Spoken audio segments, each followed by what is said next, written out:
200 മാർക്കിൽ 1200 മാർക്ക് മാത്രമല്ല 10ാം class പരീക്ഷയ്ക്കും full A+ നേടിയ ആൻമരിയ. ആൻമരിയയ്ക്ക് നിങ്ങളോട് എല്ലാവരോടും രണ്ടു വാക്ക് സംസാരിക്കണമെന്നുണ്ട്. പക്ഷേ ആൻമരിയയ്ക്ക് അതിന് കഴിയില്ല. നമുക്ക് ആൻമരിയയുടെ വീട്ടുകാരെ ഒന്ന് പരിചയപ്പെടാം. അമ്മ ടെസി, നിങ്ങളോട് ഈ സന്തോഷം പങ്കുവെക്കണമെന്നുണ്ട്. പക്ഷേ അമ്മയ്ക്കും സംസാരിക്കാൻ കഴിയില്ല. അച്ഛൻ ക്രിസ്റ്റി തയ്യൽക്കടയാണ് നടത്തുന്നത്. മകൻ അതുൽ, അതിലിപ്പോൾ BCom ഫസ്റ്റ് ഇയർ പഠിക്കുകയാണ്. നിർഭാഗ്യവശാൽ അതുലിനും സംസാരിക്കാനും കേൾക്കാനും കഴിയില്ല.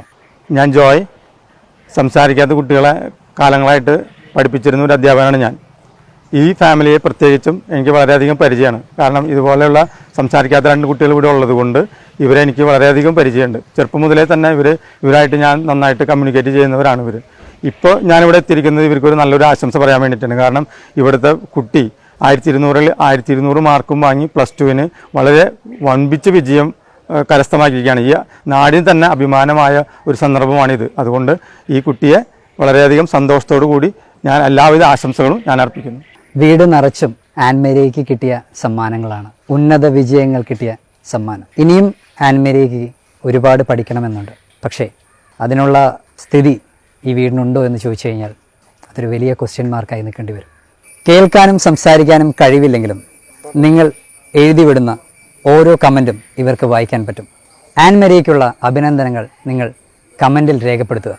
+2-ൽ മാത്രമല്ല 10ാം ക്ലാസ്സിലും ഉന്നത വിജയം നേടിയ ആൻമരിയയെ കാണാനായി ആശംസകൾ അർപ്പിക്കാനായി ഒരുപാട് പേരാണ് ഇവിടെ വരുന്നത്. പക്ഷേ ഇവരോടൊക്കെ 2 വാക്ക് സംസാരിക്കാൻ ആൻമരിയയ്ക്ക് കഴിയില്ല. ഈ മിടുക്കി കുട്ടിയായ ആൻമരിയയ്ക്ക് ഇനിയും ഒരുപാട് ഉയരങ്ങളിലെത്തണമെന്നുണ്ട്. തുച്ഛമായ പെൻഷനും വീട്ടിലെ സ്ഥിതിഗതികളും കൊണ്ട് അതിന് പറ്റുമോ എന്നറിയില്ല. വെറൈറ്റി മീഡിയ നിങ്ങളെല്ലാവരെയും ചിരിപ്പിച്ചിട്ടുണ്ട്, ചിന്തിപ്പിച്ചിട്ടുണ്ട്, ക്വസ്റ്റ്യനുകൾ ചോദിച്ച് ആൻസറുകൾ കേട്ട് രസിച്ചിട്ടുണ്ട്. ഈ വീഡിയോയിൽ അങ്ങനെയൊന്നും ഞങ്ങൾക്ക് തരാനില്ല.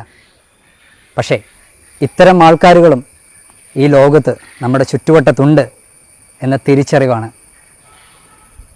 ഇവർക്കായും എന്തെങ്കിലും ചെയ്യണമെന്നുള്ള ഉത്തരവാദിത്ത ബോധമുള്ളതുകൊണ്ടാണ് ഞങ്ങൾ ഈ വീഡിയോ നിങ്ങളുടെ മുമ്പിലേക്ക് എത്തിക്കുന്നത്.